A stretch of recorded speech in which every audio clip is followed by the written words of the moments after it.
And Bumnas is saying if you're worried that the U.S. government getting their beak wet, you should be terrified of what China is doing with the status quo. Right, China is basically the shining light as to why it is you should be worried about such a thing. And that's why I'm looking at what's going on there. Is like with the United States doing this, this is obviously a step in the wrong direction.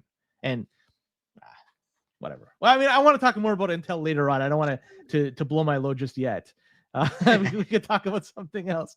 And there was another story that came up this past week in Ethiopia. We don't talk about Ethiopia a heck of a lot on this show, but periodically we do, because Ethiopia and Bitcoin mining tend to, well, there has been a connection between the two for some time. And I'll give some backstory.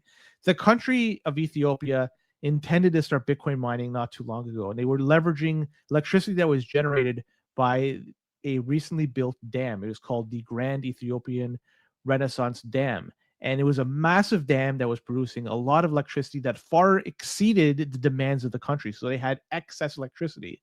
What did they do with this excess electricity? Well, they used it to mine Bitcoin, and they had set up deals with numerous Bitcoin mining companies, and deals were signed and mining operations were established, and it just seemed to work, right? And this all transpired in the last 2 to 3 years. Now let's fast forward to today. And so news came out in the past week or two. They plan to wind down the Bitcoin mining due to the energy consumption that is required by these mining operations. They say that no further mining contracts will be signed, and the country also intends to discontinue existing agreements. Essentially, it's a mining rug pull. And this is the risk with Bitcoin mining when you're entering into a new jurisdiction.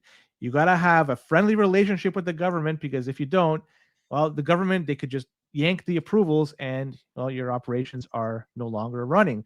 Bitcoin mining in the country of Ethiopia earned them 220 million USD over the last year. I hope they find a way to offset this lost revenue moving forward, because obviously it's going to has to come from somewhere.